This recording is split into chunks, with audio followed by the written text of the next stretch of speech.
सुप्रिया जी, ये तीनों बहुत करीबी थे, आप देखिए, और वाकई जो तीनों नेता, तीनों के ही पिता, चाहे माधवराव सिंधिया हो, जितेंद्र प्रसाद हो या फिर राजेश पायलट, और उन तीनों के बेटे में से दो निकल गए हैं, अभी भी सचिन पायलट नाराज हैं। क्या जो गांधी परिवार, एक वक्त पहले भी मैं सवाल आपके प्रवक्ता से पूछ चुकी हूं, एक फेविकॉल के तौर पर रहता था, सबको लगता था कि नहीं वो हट जाएंगे तो पार्टी बिखर जाएगी। क्या पार्टी अब बिखर रही है उनके रहते? क्या उनके नेतृत्व पर युवा जो है उनका भरोसा खत्म हो रहा है? सबसे पहले तो आज स्वर्गीय राजेश पायलट जी की पुण्यतिथि है, जयंती नहीं है, तो वो मैं करेक्ट करना चाहूंगी और उनको अपने श्रद्धा सुमन अर्पित करती हूँ। बिल्कुल ऐसा नहीं है। और मैं कुछ भी कहने से पहले दो बात जरूर पूछूंगी। ट्विटर से बड़ा बैर हो गया भाजपा का, क्या बात हो गई? पहले तो बड़ा ट्रेंड चलाते थे, अब आजकल ट्विटर से बड़ा बैर है, खासा तनातनी ट्विटर से चल रही है। खैर कोई बात नहीं, शायद वहां पर सवाल पूछे जाते हैं, बखिया उधेड़ी जाती है, लोग पूछते हैं सवाल गवर्नेंस पे, कोविड पर, कुप्रबंधन पर, अर्थव्यवस्था पर, बेरोजगारी पर, पेट्रोल डीजल पर। जहां सवाल पूछा जाएगा वहां बैर तो हो ही जाएगा भाजपा का। मैं फिर से पूछूंगी, हमारे भी प्रधानमंत्री हैं और मुझे अच्छा नहीं लगा, उत्तर प्रदेश की सरकार ने 1.5 महीने तक विज्ञापनों से उनकी फोटो गायब कर दी थी, कल ही पुनः अवतरित हुए हैं, अभी भी ट्विटर हैंडल पर फोटो नहीं आई हुई। सोचा एक बार फिर से अपने दर्शकों को उनकी जानकारी के लिए बता दूं। ये जो एडहेसिव और नॉन एडहेसिव की बात होती है ना अंजना जी, ये आइडियोलॉजी होती है, व्हाट कीप्स अस टुगेदर। ऐसा क्यों है कि भाजपा के ये प्रवक्ता भाजपा में है और मैं कांग्रेस में हूं? क्योंकि हमारे आइडियोलॉजिकल डिफरेंसेस है। मेरा इनसे कोई खेत मेरे का झगड़ा नहीं है, मेरा इनसे कोई व्यक्तिगत झगड़ा नहीं है, इनका हो सकता है मुझसे कुछ व्यक्तिगत बैर हो, मुझे नहीं पता है, लेकिन मेरा इनसे कोई खेत मेरे का झगड़ा नहीं, मेरा आइडियोलॉजिकल डिफरेंस है और वही हमें एक दल से दूसरे दल में डिफर करता है। कुछ लोग हैं जो आइडियोलॉजी के लिए आज भी झंडा उठाकर लड़ने को तैयार हैं, अपना सब कुछ निछावर करके, और कुछ लोगों को लगता है कि नहीं, शायद सत्ता पाना ज्यादा जरूरी है और वो अपना राजनीतिक करियर दूसरी पार्टी के साथ ढूंढना चाहते हैं। मैं उन पर टीका टिप्पणी नहीं करूंगी क्योंकि इनमें से बहुत लोग मेरे मित्र हैं।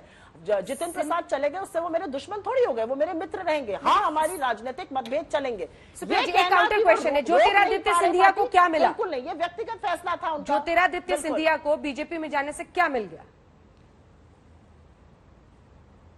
ये मुझसे पूछ रहे हैं आप? जी,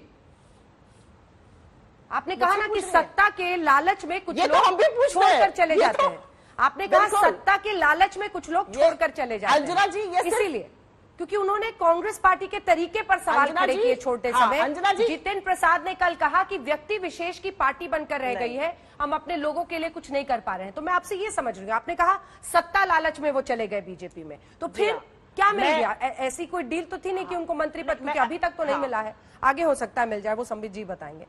मेरा सवाल यह है कि पार्टी के तौर तरीकों पर G23 भी, कपिल सिब्बल ने भी बीते दिन कहा था सुप्रिया जी, वो कह रहे हैं कि पार्टी के नेताओं की बात सुनने का वक्त आ गया है, वो भी इशारा करेंगे। सब कद्दावर नेता है जिन्होंने जिंदगी बिता दी है इस पार्टी के लिए। बिल्कुल, इसके बाद संबित जी। बिल्कुल, मैं इस बात का जवाब दूंगी। आपने तो वो बात कह दी जो ज्योतिरादित्य सिंधिया खुद पूछते हैं, उनके आसपास के लोग खुद कहते हैं कि यहां आकर क्या मिला, एक राज्यसभा मेंबर बना दिया, 1.5 साल से लटकाया हुआ है, क्यों नहीं मंत्री परिषद का विस्तार करके जो मंत्री बनाने की बात थी वो बनाई जा रही है। ये तो उनके सवाल है, ये मेरे सवाल नहीं, आपने उन्हीं का सवाल उठा दिया। देखिए, जो कपिल सिब्बल जी ने कहा या गुलाम नबी आजाद साहब ने कहा या बाकी नेताओं ने कहा, जिनको आप लोग पॉपुलरली G23 कहते हैं, उसमें से बहुत लोग बहुत क्लोजली वर्क कर रहे हैं। जो कोविड का टास्क फोर्स हमारी पार्टी का है, उसके हेड गुलाम नबी आजाद साहब हैं। पृथ्वीराज चौहान जी ने भी उसमें साइन किया था, वो बहुत उन्होंने सक्रिय भूमिका निभाई है चुनावों में, वो उस कमेटी के हेड थे।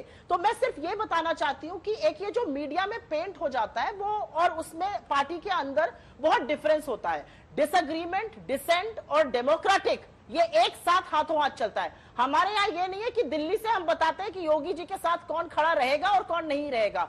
हम ये नहीं करते कि शिवराज सिंह चौहान और नरोत्तम मिश्रा में जब सरफुटअव्वल हो तो हम कहते भैया संगठन मंत्री देखो, वो आपस में सरफुटअव्वल भी कर सकते हैं और बाहर जाके उसके बारे में बात भी कर सकते हैं। ठीक है, संबित जी वो कह रही है उनके इंटरनल डेमोक्रेसी का हिस्सा बारे में बात नहीं करते, जितनी नाराजगियां हैं, ठीक है, वक्त की कमी है। संबित जी वो कह रही है जितनी इंटरनल डेमोक्रेसी है, जी, नाराजगियां देखिए अंजना जी, मैं तो भगवान से इन्होंने कहा कि सर फुटबॉल भी होगा और सर फुटबॉल जो है वो एक इंटरनल डेमोक्रेसी का हिस्सा है, तो मैं तो भगवान से प्रार्थना करता हूं और ज्यादा इंटरनल डेमोक्रेसी हो जाए कांग्रेस पार्टी में, पंजाब में, छत्तीसगढ़ में और राजस्थान में, टीएस सिंहदेव के बीच में, बघेल जी के बीच में, बिल्कुल इंटरनल डेमोक्रेसी के अंतर्गत सर फुटबॉल बीच सड़क में ही हो।